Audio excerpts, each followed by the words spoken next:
Professor Sahib Singh ji ਦੀ ਕਿਤਾਬ ਸਿੱਖ ਸਿਦਕਨਾਹਾਰੇ ਦਾ ਚੌਥਾ ਲੇਖ ਭਗਤ ਜੀ ਦੀ ਘੋੜੀ। ਆਵਾਜ਼ ਗੁਰਜੰਟ ਸਿੰਘ ਰੂਪੋਵਾਲੀ। ਵਾਹਿਗੁਰੂ ਜੀ ਕਾ ਖਾਲਸਾ, ਵਾਹਿਗੁਰੂ ਜੀ ਕੀ ਫਤਿਹ।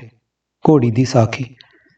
ਭਗਤ ਨਾਮਦੇਵ ਜੀ ਦੇ ਜੀਵਨ ਵਿੱਚ ਇੱਕ ਪ੍ਰਸਿੱਧ ਸਾਖੀ ਚੱਲੀ ਆ ਰਹੀ ਹੈ ਕਿ ਬੁਢੇਪੇ ਦੇ ਸਮੇਂ ਵਿੱਚ ਇੱਕ ਵਾਰੀ ਉਹਨਾਂ ਦੇ ਮਨ ਵਿੱਚ ਖਿਆਲ ਉੱਠਿਆ ਕਿ ਜੇ ਕੋਈ ਘੋੜੀ ਮਿਲ ਜਾਏ ਤਾਂ ਘਾਟ ਉੱਤੇ ਕੱਪੜੇ ਧੋਣ ਲਈ ਲੈ ਜਾਣ ਵਾਸਤੇ ਬੜਾ ਸੌਖ ਹੋ ਜਾਵੇਗਾ। ਪਰ ਰੱਬ ਨੂੰ ਨਾਮਦੇਵ ਜੀ ਦਾ ਇਹ ਸੰਕਲਪ ਚੰਗਾ ਨਾ ਲੱਗਾ। ਰੱਬ ਮੁਗਲ ਦਾ ਰੂਪ ਧਾਰ ਕੇ ਇੱਕ ਸੱਜਰ ਸੂਹ ਘੋੜੀ ਤੇ ਚੜ੍ਹ ਆਇਆ ਤੇ ਨਾਮਦੇਵ ਨੂੰ ਉਸ ਘੋੜੀ ਦੀ ਵਿਸ਼ੇਰੀ ਚੁੱਕਣੀ ਪਈ। ਥੋੜਾ ਫਰਕ। ਜਿਨ੍ਹਾਂ ਸੱਜਣਾ ਨੇ ਭਗਤ ਨਾਮਦੇਵ ਜੀ ਦੀ ਬਾਣੀ ਦਾ ਟੀਕਾ ਲਿਖਿਆ ਹੈ ਉਹਨਾਂ ਵਿੱਚ ਸਾਖੀ ਕੁਝ ਥੋੜੇ ਫਰਕ ਨਾਲ ਦਿੱਤੀ ਹੈ। ਪੰਡਿਤ ਤਾਰਾ ਸਿੰਘ ਜੀ ਨੇ, ਜੋ ਕਿ ਸਿੱਖ ਪੰਥ ਵਿੱਚ ਇੱਕ ਬੜੇ ਉੱਘੇ ਵਿਦਵਾਨ ਹੋ ਚੁੱਕੇ ਹਨ, ਇਸ ਬਾਰੇ ਇਉਂ ਲਿਖਿਆ। द्वारका से चलन हेत नामदेव के चित्त में संकल्प हुआ, एक घोड़ी मिले तब सुख में चलें। उसी काल में अपनी ओर की बिरती में विघ्न करने वाला संकल्प जान के परमेश्वर मुगल का रूप धार के एक छोटे से विशेरे वाली घोड़ी पे चढ़ के आए।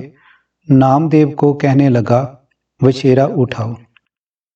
पंडित तारा सिंह जी लिखते हैं कि भगत जी ने एक शब्द की राही उस मुगल रूपधारी रब नाल गल्लां बातां कीतियां। अगां उस शब्द का अर्थ लिख के पंडित जी ने लिखा है, भगत से ऐसे बिलास कर चतुर्भुज रूप से दर्शन दे लोप हो गए। नामदेव जी यात्रा कर अपने घर आए। वो शब्द तिलंग राग विच है। अजकल दे विद्वान, अजकल दे एक टीकाकार सज्जन जी ने लिखा है, भगत ने परमेश्वर पासों घोड़ी मंगी। परमेश्वर ने भगत की तृष्णा रोकण वास्ते एक मुगल का रूप धार के दर्शन दिता ते आख्या, मेरी घोड़ी का विशेरा चुक। शब्द का टीका करते हुए पत्रे के हेठां एक निक्का जिहा नोट इन्हां ने इउं लिखा है, भगत जी कपड़े धो के चले आउंदे सन तां दिल विच चाया कि एक घोड़ी होवे, विशेरी चुकनी पई। पंथ दे अजकल दे होर उगे विद्वानां ने इस साखी बारे इउं लिखिया है, द्वारका नगरी विच फिरदे नामदेव नूं एक मुगल ने बेगारी पकड़ लिया। गुस्सा करन दी थां आप उन्हां नूं ही निरंकार रूप समझ के उहदी सेवा विच तैयार हो गए अते एक वारी नामदेव जी नूं एक मुगल ने द्वारका विच बेगारी फड़ लिया। यह शब्द उस वेले उचारण होया। इस विच भगत जी उस मुगल विच भी हरी दा वासा देखते हैं अते उसकी पाई बेगार नूं मिठी करके चलते हैं। इन्हां साखियां दे सिट्टे। इन्हां साखियां नूं पढ़ियां हेठ लिखे वख सिट्टे निकलते हैं। नंबर 1, घाट तो कपड़े धो के आ रहे सन जदों नामदेव जी नूं मुगल रूप धारी रब मिलिया। नंबर 2, द्वारका तो वापसी समय नामदेव जी नूं माया वल्लों हटाउण लई रब ने मुगल का रूप बनाया सी ते नामदेव जी तो विशेरी चुकाई सी। नंबर 3, द्वारका विच गए नामदेव जी नूं किसी मुगल ने बेगारे फड़ लिया। भगत नामदेव जी की बाणी गुरु ग्रंथ साहिब विच दर्ज है ते यह साखी टीकाकार सज्जणा ने भगत जी दे तिलंग राग दे दूजे शब्द नाल रलाई है। शब्द गुरु ग्रंथ साहिब विच दर्ज है, सो गुरु नानक पातशाह दे नाम लेवा हरेक सिख नूं लोड़ है कि यह साखी गौ नाल विचारी जाए। शब्द मन दी थमी। श्री गुरु ग्रंथ साहिब विच दर्ज हुई बाणी चाहे वह सतगुरु जी की अपनी उचारी हुई है चाहे किसी भगत जी की है, सिख विच उच्चा जीवन पैदा करने लई है। बाणी सिख दे जीवन का सहारा है, जीवन की थमी है। सतगुरु अर्जन साहब ने सुखमनी साहब विच फरमाया है, ज्यों मंदिर को थामे थमन त्यों गुर का शब्द मने अस थमन। सारे जहान लई साझा। विचारन वाली गल यह है कि जे मुगल वाली साखी ठीक मन लई जावे तां सिख इस वेले उस शब्द नूं जिस दे नाल उथानका वजों ये साखी दिती गई है अपने जीवन का आसरा किस तरह बनाए। बाणी विच हुक्म है, परथाए साखी महापुरख बोलदे सांझी सगल जहाने। इस हुक्म का भाव यह है ਕਿ ਸ਼ਬਦ ਭਾਵੇਂ ਕਿਸੇ ਵੀ ਘਟਨਾ ਦੇ ਵੇਲੇ ਉਚਾਰਿਆ ਗਿਆ ਹੋਵੇ, ਉਸ ਦਾ ਉਪਦੇਸ਼ ਸਦਾ ਲਈ ਸਾਰੇ ਜਹਾਨ ਵਾਸਤੇ ਸਾਂਝਾ ਹੈ। ਬੁਢੇਪਾ, ਕੁਦਰਤੀ ਤਬਦੀਲੀ। ਕੁਦਰਤ ਦੇ ਨਿਯਮ ਅਨੁਸਾਰ ਹੀ ਮਨੁੱਖ ਉੱਤੇ ਬਿਰਧ ਅਵਸਥਾ ਆਉਂਦੀ ਹੈ। ਭਗਤ ਨਾਮਦੇਵ ਜੀ ਦੀ ਸਾਰੀ ਉਮਰ 80 ਸਾਲਾਂ ਦੀ ਸੀ। ਬਿਰਧ ਉਮਰੇ ਸਰੀਰਕ ਕਮਜ਼ੋਰੀ ਕਰਕੇ ਉਹਨਾਂ ਨੂੰ ਆਪਣੇ ਜੀਵਨ ਨਿਰਬਾਹ ਲਈ ਮਜ਼ਦੂਰੀ ਕਰਨ ਵਿੱਚ ਘੋੜੀ ਦੀ ਲੋੜ ਜਾਪੀ। ਇਹ ਕੋਈ ਪਾਪ ਨਹੀਂ ਸੀ। ਵਿਹਲੜ ਰਹਿ ਕੇ ਭਗਤੀ ਦੇ ਇਵਜ਼ ਵਿੱਚ ਹੋਰਨਾਂ ਲੋਕਾਂ ਉੱਤੇ ਆਪਣੀ ਰੋਟੀ ਦਾ ਭਾਰ ਪਾਉਣਾ ਤਾਂ ਪ੍ਰਤੱਖ ਮਾੜਾ ਕੰਮ ਹੈ, ਪਰ ਭਗਤੀ ਦੇ ਨਾਲ ਨਾਲ ਆਪਣੀ ਰੋਜ਼ੀ ਵਾਸਤੇ ਕਿਰਤਕਾਰ ਵੀ ਆਪਣੀ ਹੱਥੀਂ ਕਰਨੀ, ਇਹ ਤਾਂ ਸਗੋਂ ਧਰਮ ਦਾ ਸਹੀ ਨਿਸ਼ਾਨਾ ਹੈ। ਗੁਰੂ ਨਾਨਕ ਸਾਹਿਬ ਜੀ ਫਰਮਾਉਂਦੇ ਹਨ, ਘਾਲ ਖਾਏ ਕਿਛ ਹੱਥੋਂ ਦੇ, ਨਾਨਕ ਰਾਹ ਪਛਾਣੇ ਸੀ। ਮਾਇਆ ਵੇੜੀ ਵਾਸ਼ਨਾ ਕਿਵੇਂ। ਪੰਡਿਤ ਤਾਰਾ ਸਿੰਘ ਜੀ ਨੇ ਲਿਖਿਆ ਹੈ ਕਿ ਇਹ ਘਟਨਾ ਤਦੋਂ ਦੀ ਹੈ ਜਦੋਂ ਭਗਤ ਨਾਮਦੇਵ ਜੀ ਦਵਾਰਕਾ ਤੋਂ ਮੁੜਨ ਲੱਗੇ। ਜੇ ਇਹੀ ਗੱਲ ਠੀਕ ਮਿਥ ਲਈ ਜਾਏ ਤਾਂ ਵੀ ਇਸ ਨੂੰ ਰੋਜ਼ਾਨਾ ਇਨਸਾਨੀ ਜੀਵਨ ਉੱਤੇ ਘਟਾਉਣਾ ਬੜਾ ਔਖਾ ਦਿਸ ਰਿਹਾ ਹੈ। ਨਾਮਦੇਵ ਜੀ ਪੰਡਰਪੁਰ ਦੇ ਰਹਿਣ ਵਾਲੇ ਸਨ। ਇਹ ਨਗਰ ਬੰਬਈ ਪ੍ਰਾਂਤ ਦੇ ਜ਼ਿਲ੍ਹਾ ਸਤਾਰਾ ਵਿੱਚ ਹੈ ਤੇ ਅੱਜ ਕੱਲ੍ਹ ਰੇਲ ਦਾ ਸਟੇਸ਼ਨ ਹੈ। ਪੰਡਰਪੁਰ ਤੋਂ ਦਵਾਰਕਾ ਦੀ ਵਿੱਥ 600 ਮੀਲ ਦੇ ਕਰੀਬ ਹੈ। ਉਸ ਜ਼ਮਾਨੇ ਵਿੱਚ ਰੇਲ ਗੱਡੀ ਦਾ ਕੋਈ ਪ੍ਰਬੰਧ ਨਹੀਂ ਸੀ। 600 ਮੀਲ ਪੈਂਡਾ ਤੁਰ ਕੇ ਮੁਕਾਉਣਾ ਕੋਈ ਸੌਖੀ ਖੇਡ ਨਹੀਂ ਸੀ। ਘੋੜੇ, ਘੋੜੀਆਂ, ਬਲਦ, ਗਾਈਆਂ, ਮਹੀਆਂ ਆਦਿਕ ਇਹ ਬੇਅੰਤ ਪਸ਼ੂ ਅਕਾਲ ਪੁਰਖ ਨੇ ਮਨੁੱਖ ਦੀ ਸੇਵਾ ਸਹਾਇਤਾ ਵਾਸਤੇ ਹੀ ਬਣਾਏ ਹਨ। 600 ਮੀਲ ਪੈਂਡਾ ਮੁਕਾਉਣ ਲਈ ਘੋੜੀ ਦੀ ਲੋੜ ਇੱਕ ਜਾਇਜ਼ ਲੋੜ ਸੀ। ਸਾਡੇ ਦੋ ਜਹਾਨ ਦੇ ਵਾਲੀ ਪਾਤਸ਼ਾਹ ਗੁਰੂ ਨਾਨਕ ਸਾਹਿਬ ਜੀ ਤੋਂ ਲੈ ਕੇ ਕਲਗੀਧਰ ਗੁਰੂ ਗੋਬਿੰਦ ਸਿੰਘ ਜੀ ਤੱਕ ਸਾਰੇ ਸਤਿਗੁਰੂ ਘੋੜੀਆਂ ਦੀ ਸਵਾਰੀ ਕਰਦੇ ਰਹੇ।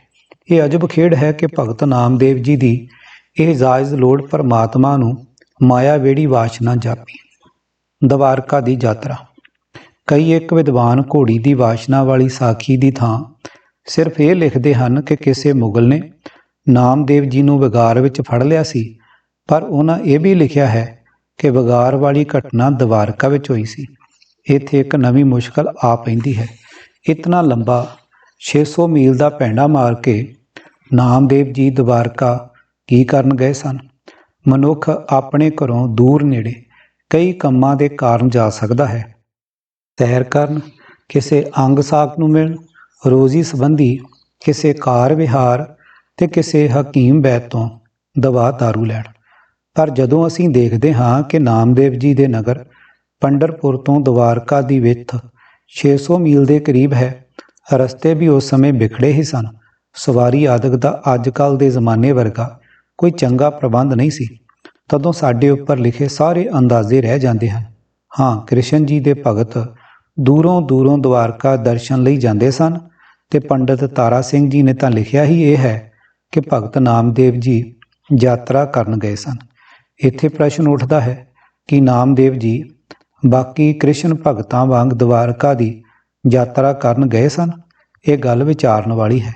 ਸਾਰੇ ਵਿਦਵਾਨ ਇਹ ਗੱਲ ਮੰਨਦੇ ਹਨ ਕਿ ਉਸ ਵੇਲੇ ਨਾਮਦੇਵ ਜੀ ਦੀ ਇਤਨੀ ਉੱਚੀ ਆਤਮਿਕ ਅਵਸਥਾ ਸੀ ਕਿ ਉਹ ਅਕਾਲ ਪੁਰਖ ਨੂੰ ਹਰ ਥਾਂ ਪ੍ਰਤੱਖ ਵੇਖ ਰਹੇ ਸਨ। ਉਸ ਮੁਗਲ ਵਿੱਚ ਵੀ ਉਹਨਾਂ ਆਪਣੇ ਪਰਮਾਤਮਾ ਨੂੰ ਹੀ ਵੇਖਿਆ ਸੀ। ਉਸ ਵੇਲੇ ਉਹ ਅਕਾਲ ਪੁਰਖ ਦੇ ਨਿਰਗੁਣ ਸਰੂਪ ਦੇ ਅਨੰਨ ਭਗਤ ਸਨ, ਤਾਂ ਫਿਰ ਉਹਨਾਂ ਨੂੰ ਕਿਸੇ ਮੂਰਤੀ ਦੇ ਦਰਸ਼ਨ ਕਰਨ ਦੀ ਹੁਣ ਲੋੜ ਨਹੀਂ ਰਹਿ ਗਈ। ਸੋ ਦਵਾਰਕਾ ਦੀ ਯਾਤਰਾ ਵਾਲੀ ਗੱਲ ਮੰਨੀ ਨਹੀਂ ਜਾ ਸਕਦੀ। ਅਸਲ ਔਕੜ ਹੋਰ, ਇਹ ਘਟਨਾ ਚਾਹੇ ਪੰਡਰਪੁਰ ਦੇ ਧੋਬੀ ਘਾਟ ਉੱਤੇ ਹੋਈ ਹੋਵੇ, ਚਾਹੇ ਦਵਾਰਕਾ ਤੋਂ ਵਾਪਸੀ ਸਮੇਂ, ਚਾਹੇ ਘੋੜੀ ਮੰਗਣ ਕਰਕੇ ਰੱਬ ਮੁਗਲ ਦਾ ਰੂਪ ਧਰ ਕੇ ਆਇਆ ਤੇ ਚਾਹੇ ਉਂਝ ਹੀ ਵਿਗਾਰ ਆ ਪਈ, ਸਾਡੀ ਅਸਲ ਔਕੜ ਤਾਂ ਅਜੇ ਜਿਉਂ ਦੀ ਤਿਉਂ ਟਿਕੀ ਪਈ ਹੈ। ਉਹ ਇਹ ਹੈ ਕਿ ਇਹ ਸ਼ਬਦ ਇਸ ਵੇਲੇ ਸਾਨੂੰ ਜੀਵਨ ਪੰਧ ਵਿੱਚ ਕਿਵੇਂ ਅਗਵਾਈ ਕਰਦਾ ਹੈ। ਕਿ ਇਹ ਸ਼ਬਦ ਸਿਰਫ ਪਿਛਲੀ ਹੋ ਬੀਤੀ ਕਹਾਣੀ ਨਾਲ ਹੀ ਸੰਬੰਧ ਰੱਖਦਾ ਸੀ? ਕਿ ਇਹ ਸ਼ਬਦ ਦੀ ਹੁਣ ਕਿਸੇ ਸਿੱਖ ਨੂੰ ਆਪਣੇ ਅਮਲੀ ਜੀਵਨ ਵਿੱਚ ਕੋਈ ਲੋੜ ਨਹੀਂ ਦਿਸਦੀ?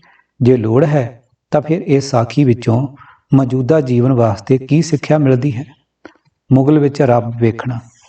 ਵਿਗਾਰ ਵਾਲੀ ਸਾਖੀ ਦੇਣ ਵਾਲੇ ਵਿਦਵਾਨ ਸੱਜਣਾ ਨੇ ਇਹ ਲਿਖਿਆ ਹੈ ਕਿ ਨਾਮਦੇਵ ਜੀ ਨੇ ਉਸ ਮੁਗਲ ਵਿੱਚ ਵੀ ਰੱਬ ਵੇਖਿਆ, ਪਰ ਇਤਨੀ ਸਿੱਖਿਆ ਮਨ ਨੂੰ ਤਸੱਲੀ ਨਹੀਂ ਦਿੰਦੀ। ਜੇ ਨਾਮਦੇਵ ਜੀ ਕਿਸੇ ਉੱਚੀ ਜਾਤੀ ਦੇ ਹੁੰਦੇ, ਧਨ ਪਦਾਰਥ ਵਾਲੇ ਵੀ ਹੁੰਦੇ, ਅਤੇ ਕਿਸੇ ਅਤ ਨੀਵੇਂ ਤੇ ਕੰਗਾਲ ਬੰਦੇ ਨੂੰ ਵੇਖ ਕੇ ਵਜਦ ਵਿੱਚ ਆਉਂਦੇ ਤੇ ਉਸ ਵਿੱਚ ਰੱਬ ਵੇਖਦੇ, ਤਾਂ ਤੇ ਸਾਨੂੰ ਗੁਰੂ ਨਾਨਕ ਸਾਹਿਬ ਜੀ ਵਾਲਾ ਉੱਚਾ ਨਿਸ਼ਾਨਾ ਇਉਂ ਸਾਹਮਣੇ ਦਿਸ ਪੈਂਦਾ। ਨੀਚਾਂ ਅੰਦਰ ਨੀਚ ਜਾਤ, ਨੀਚੀ ਹੂੰ ਅਤ ਨੀਚ, ਨਾਨਕ ਤਿੰਨ ਕੈ ਸੰਗ ਸਾਥ, ਵੱਡਿਆਂ ਸਿਉ ਕਿਆ ਰੀਸ। ਸ੍ਰੀ ਰਾਗ ਮਹੱਲਾ ਪਹਿਲਾ। ਪਰ ਮਾੜਾ ਬੰਦਾ ਤਗੜੇ ਨੂੰ ਸਦਾ ਮਾਈ ਬਾਪ ਆਖ ਹੀ ਦਿਆ ਕਰਦਾ ਹੈ, ਇਸ ਵਿੱਚ ਕੋਈ ਫਖਰ ਨਹੀਂ ਕੀਤਾ ਜਾ ਸਕਦਾ।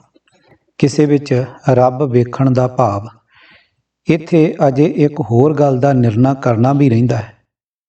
ਉਹ ਇਹ ਕਿ ਗੁਰੂ ਸਾਹਿਬ ਦੇ ਦੱਸੇ ਨਿਸ਼ਾਨੇ ਅਨੁਸਾਰ ਕਿਸੇ ਵਿੱਚ ਰੱਬ ਵੇਖਣ ਦਾ ਕੀ ਭਾਵ ਹੈ।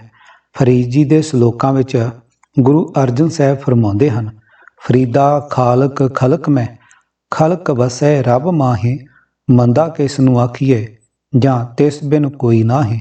ਅਤੇ ਰਾਗ ਧਨਾਸਰੀ ਵਿੱਚ ਫਰਮਾਉਂਦੇ ਹਨ, ਨਾ ਕੋ ਮੇਰਾ ਦੁਸ਼ਮਨ ਰਹਿਆ, ਨਾ ਹਮ ਕਿਸ ਕੇ ਬੈਰਾਈ, ਬ੍ਰਹਮ ਪਸਾਰ ਪਸਾਰਿਓ ਭੀਤਰ, ਸਤ ਗੁਰ ਤੇ ਸੋਝੀ ਪਾਈ, ਸਭ ਕੋ ਮੀਤ ਹਮ ਆਪਨ ਕੀਨਾ, ਹਮ ਸਭਨਾ ਕੇ ਸਾਜਨ, ਦੂਰ ਪਰਾਇਓ ਮਨ ਕਾ ਬਿਰਹਾ, ਤਾਂ ਮੇਲ ਕੀਓ ਮੇਰੇ ਰਾਜਨ। ਇਸ ਦਾ ਭਾਵ ਇਹ ਹੈ ਕਿ ਅਸਾਂ ਸਭ ਵਿੱਚ ਰੱਬ ਦਾ ਨੂਰ ਵੇਖਣਾ ਹੈ, ਸਭ ਨੂੰ ਆਪਣਾ ਸੱਜਣ ਮਿੱਤਰ ਸਮਝਣਾ ਹੈ ਤੇ ਕਿਸੇ ਨੂੰ ਵੈਰੀ ਨਹੀਂ ਜਾਣਨਾ। ਸ਼ਬਦ ਦਾ ਭਾਵ ਹੋਰ ਹੈ, ਪਰ ਜੇ ਸ਼ਬਦ ਦੇ ਨਾਲ ਘੋੜੀ ਵਾਲੀ ਜਾਂ ਵਿਗਾਰ ਵਾਲੀ ਸਾਖੀ ਜੋੜੀ ਗਈ ਹੈ, ਉਸ ਵਿੱਚ ਤਾਂ ਹੋਰ ਹੀ ਖੇਡ ਵਰਤ ਰਹੀ ਹੈ। ਨਾਮਦੇਵ ਜੀ ਜਿਸ ਨਾਲ ਉੱਥੇ ਗੱਲਾਂ ਕਰਦੇ ਹਨ, ਉਸ ਨੂੰ ਆਖਦੇ ਹਨ, ਹੇ ਮੇਰੇ ਮਿੱਤਰ, ਤੂੰ ਸਾਰੇ ਜਹਾਨ ਦਾ ਵਾਹਿਦ ਮਾਲਕ ਹੈ, ਤੂੰ ਹੀ ਸਭ ਜੀਵਾਂ ਨੂੰ ਮੁਕਤੀ ਦੇਣ ਵਾਲਾ ਹੈ, ਤੂੰ ਹੀ ਮੇਰਾ ਸੁਆਮੀ ਹੈ। ਕਿਸੇ ਵਿੱਚ ਰੱਬ ਵੇਖਣਾ ਹੋਰ ਗੱਲ ਹੈ, ਪਰ ਕਿਸੇ ਬੰਦੇ ਨੂੰ ਸਾਰੇ ਜਗਤ ਦਾ ਵਾਹਿਦ ਮਾਲਕ ਤੇ ਮੁਕਤੀ ਦਾਤਾ ਆਖਣਾ ਬਿਲਕੁਲ ਹੋਰ ਗੱਲ ਹੈ। ਦੋਹਾਂ ਵਿੱਚ ਬੇਅੰਤ ਫਰਕ ਹੈ। ਸਾਖੀ ਅਢੁਕਵੀਂ। ਹੁਣ ਤੱਕ ਦੀ ਵਿਚਾਰ ਤੋਂ ਅਸਾਂ ਇਹ ਵੇਖ ਲਿਆ ਹੈ ਕਿ ਭਗਤ ਨਾਮਦੇਵ ਜੀ ਦੇ ਸ਼ਬਦ ਨਾਲ ਦਿੱਤੀ ਹੋਈ ਘੋੜੀ ਜਾਂ ਵਿਗਾਰ ਦੀ ਸਾਖੀ ਸਾਨੂੰ ਇਸ ਗੱਲ ਵਿੱਚ ਉੱਕਾ ਹੀ ਕੋਈ ਸਹਾਇਤਾ ਨਹੀਂ ਕਰਦੀ ਕਿ ਇਹ ਸ਼ਬਦ ਸਾਡੇ ਮੌਜੂਦਾ ਜੀਵਨ ਵਿੱਚ ਕਿਵੇਂ ਅਗਵਾਈ ਕਰਦਾ ਹੈ, ਤੇ ਇਹ ਅਤ ਜ਼ਰੂਰੀ ਹੈ ਕਿ ਹਰੇਕ ਸ਼ਬਦ ਮਨੁੱਖਾ ਜੀਵਨ ਦੇ ਕਿਸੇ ਨਾ ਕਿਸੇ ਪਹਿਲੂ ਉੱਤੇ ਚਾਨਣਾ ਪਾਏ। ਸੋ ਇਹ ਸਾਖੀ ਬੇਲੋੜਵੀਂ, ਅਢੁਕਵੀਂ ਅਤੇ ਮਨ ਘੜਤ ਹੈ। ਨਿਰਾ ਇਹੀ ਨਹੀਂ, ਇਹ ਸਾਖੀ ਤਾਂ ਸਗੋਂ ਸਿੱਖ ਦੀ ਸ਼ਰਧਾ ਨੂੰ ਠੋਕਰ ਵੀ ਮਾਰਦੀ ਹੈ। ਸਾਖੀ ਕਿਵੇਂ ਚੱਲੀ, ਪਰ ਇਹ ਸਾਖੀ ਬਣ ਕਿਵੇਂ ਗਈ? ਇਸ ਸਾਖੀ ਦੇ ਘੜੇ ਜਾਣ ਦਾ ਕਾਰਨ ਇਹ ਜਾਪਦਾ ਹੈ ਕਿ ਨਾਮਦੇਵ ਜੀ ਦੇ ਸ਼ਬਦ ਵਿੱਚ ਵਰਤੇ ਹੋਏ ਕੁਝ ਲਫ਼ਜ਼ਾਂ ਨੂੰ ਗਹੁ ਨਾਲ ਸੋਚਣ ਦੀ ਕੋਸ਼ਿਸ਼ ਨਹੀਂ ਕੀਤੀ ਗਈ। ਕਿਸੇ ਪਹਿਲੇ ਟੀਕਾਕਾਰ ਨੇ ਉਹਨਾਂ ਲਫ਼ਜ਼ਾਂ ਨੂੰ ਰਲਾ ਕੇ ਇੱਕ ਸਾਖੀ ਬਣਾਈ ਤੇ ਅਗਾਂਹ ਉਹੀ ਚੱਲ ਪਈ। ਉਹ ਲਫ਼ਜ਼ ਇਹ ਹਨ, ਬੇਗਾਰੀ, ਦਿਵਾਰਕਾ, ਪਗੜੀ, ਮਗੋਲ। ਸਾਖੀ ਬਣਾ ਲਈ ਗਈ ਕਿ ਪਗੜੀ ਵਾਲਾ ਕੋਈ ਮੁਗਲ ਦਵਾਰਕਾ ਵਿੱਚ ਆਇਆ, ਜਿਸ ਨੇ ਨਾਮਦੇਵ ਜੀ ਨੂੰ ਵਿਗਾਰੇ ਫੜ ਲਿਆ। ਸ਼ਬਦ ਅਤੇ ਉਸ ਉੱਤੇ ਵਿਚਾਰ। ਤਿਲੰਗ ਨਾਮਦੇਵ ਜੀ। ਹੱਲੇ ਯਾਰਾਂ ਖੁਸ਼ ਖਬਰੀ, ਬਲ ਬਲ ਜਾਊਂ ਹਉ ਬਲ ਬਲ ਜਾਊਂ, ਨਿੱਕੀ ਤੇਰੀ ਬੇਗਾਰੀ, ਆਲੇ ਤੇਰਾ ਨਾਉ ਰਹਾਉ। ਕੁਜਾ ਆਮਦ ਕੁਜਾ ਰਫਦੀ, ਕੁਜਾ ਮੇਰਵੀ, ਦਿਵਾਰਕਾ ਨਗਰੀ, ਰਾਸ ਬੇਗੋਈ, ਖੂਬ ਤੇਰੀ ਪਗਰੀ, ਮੀਠੇ ਤੇਰੇ ਬੋਲ, ਦਵਾਰਕਾ ਨਗਰੀ, ਕਾਹੇ ਕੇ ਮਗੋਲ। ਚੰਦੀ ਹਜ਼ਾਰ ਆਲਮ ਏਕਲ ਖਾਨਾ, ਹਮ ਚੀਨੀ ਪਾਤਸ਼ਾਹ ਸਾਮਲੇ ਬਰਨਾ, ਅਸਪਤ ਗਜਪਤ ਨਰਾ ਨਰਿੰਦ, ਨਾਮੇ ਕੇ ਸੁਆਮੀ ਮੀਰ ਮੁਕੰਦ। ਪਦ ਅਰਥ। ਖੁਸ਼ੀ, ਖੁਸ਼ੀ ਦੇਣ ਵਾਲੀ, ਠੰਡ ਪਾਉਣ ਵਾਲੀ। ਖਬਰ, ਤੇਰੀ ਸੋਏ। ਜਿਵੇਂ ਸੋਏ ਸੁਨੰਦੜੀ, ਮੇਰਾ ਤਨ ਮਨ ਮੌਲਾ। ਮਹੱਲਾ ਪੰਜਵਾਂ। ਨਿੱਕੀ, ਸੋਹਣੀ। ਬੇਗਾਰੀ, ਵਿਗਾਰ, ਕਿਸੇ ਹੋਰ ਵਾਸਤੇ ਕੀਤਾ ਹੋਇਆ ਕੰਮ। ਨੋਟ: ਦੁਨੀਆ ਦੇ ਸਾਰੇ ਧੰਦੇ ਅਸੀਂ ਇਸ ਸਰੀਰ ਦੀ ਖਾਤਰ ਅਤੇ ਪੁੱਤਰ ਇਸਤਰੀ ਸੰਬੰਧੀਆਂ ਦੀ ਖਾਤਰ ਕਰਦੇ ਹਾਂ, ਪਰ ਸਮਾਂ ਆਉਂਦਾ ਹੈ ਜਦੋਂ ਨਾ ਇਹ ਸਰੀਰ ਸਾਥ ਨਿਭਾਉਂਦਾ ਹੈ ਤੇ ਨਾ ਹੀ ਸੰਬੰਧੀ। ਸੋ ਸਾਰੀ ਉਮਰ ਵਿਗਾਰ ਹੀ ਕਰਦੇ ਰਹਿੰਦੇ ਹਾਂ। ਸਾਹਿਬ ਫਰਮਾਉਂਦੇ ਹਨ, ਨਿਤ ਦਿਨ ਰਾਤ ਲਾਲਚ ਕਰੇ, ਭਰਮੇ ਭਰਮਾਇਆ, वेगार फिरे वेगारिया, सिर भार उठाया, जो गुर की जन सेवा करे, सो घर के कम हर लाया। रहाओ गौड़ी महला चौथा। दर्थ कुजा किथों, आमद आमदी तू आया, रफदी तू गया सी, मेरवी तू जा रहा है, कुजा मेरवी तू किथों आया, तू किथे गया, तू किथे जा रहा है। भाव ना तू कितों आया, ना तू कदे किते गया, ना तू किते जा रहा है, तू सदा अटल है। रास रासां जिथे कृष्ण जी नाच करदे ते गीत गाउंदे सन। द्वारका नगरी काहे के मंगोल, काहे के द्वारका नगरी काहे के मंगोल, काहदे लई द्वारका विच ते काहदे लई मुगल धर्म दे नगर विच। ना तू सिर्फ द्वारका विच है ते ना तू सिर्फ मुसलमानी धर्म के केंद्र मक्के विच है। चंदी हज़ार कई हज़ारां, आलम दुनिया, एकल इकल्ला, खाना खान मालक। हम चीनी इसे ही तरह का, हम भी चीनी ऐसा अजिहा, सामले बरना सामले रंग वाला कृष्ण, आसपत सूरज देवता, गजपत इंद्र देवता, नरा नरिंद ब्रह्मा, मुकंद मुक्ति देण वाला। अर्थ हे सज्जन हे प्यारे, तेरी सोए ठंड पाण वाली है। भाव तेरी सिफत सलाह सुन के मैनू ठंड पैंदी है, मैं तैथों सदके हाँ, कुरबान हाँ। हे मित्र, तेरा नाम मैनू सब तो वधीक प्यारा लगता है। इस नाम की बरकत नाल ही दुनिया की किरत वाली तेरी दिती हुई बिगार भी मैनू मिठी लगती है। रहा हे सज्जन, ना तू कितों आया, ना तू किते गया, ते ना ही तू किते जा रहा है। भाव तू सदा अटल है। द्वारका नगरी विच रास भी तू आप ही पाउंदा है, भाव कृष्ण भी तू आप ही है। हे यार, सोहनी तेरी पग है, भाव सोहना तेरा रूप है, ते प्यारे तेरे बचन हैं। ना तू सिर्फ द्वारका विच है ते ना तू सिर्फ मुसलमानी धर्म के केंद्र मक्के विच है, भाव तू हर थां है। सृष्टि के कई हज़ारां मंडलों का तू इकल्ला आप ही मालक है।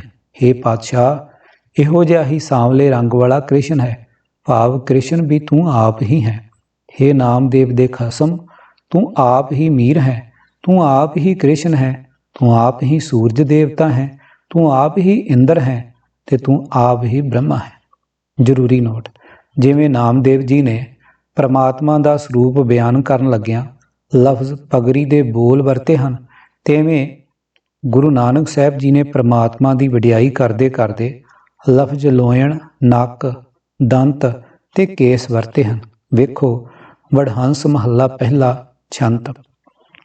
तेरे बंके लोयण दंत रिसाला, सोहणे नक जिन लंबड़े वाला, कंचन काया सोयने की ढाला, तेरी चाल सुहावी मधुराड़ी बाणी, बिनवंत नानक दास हर का, तेरी चाल सुहावी मधुराड़ी बाणी।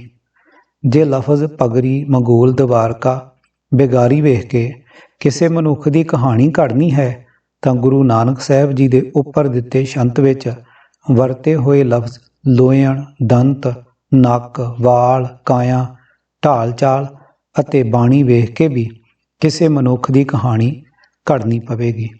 भगत नामदेव जी का यह शब्द नरोल परमात्मा की सिफत सलाह विच है। ते बस किताब सिख सिदक ना हारै, लेखक प्रोफैसर साहब सिंह, चौथा लेख आवाज़ गुरजंट सिंह रूपवाली। वाहिगुरू जी का खालसा, वाहिगुरू जी की फतेह।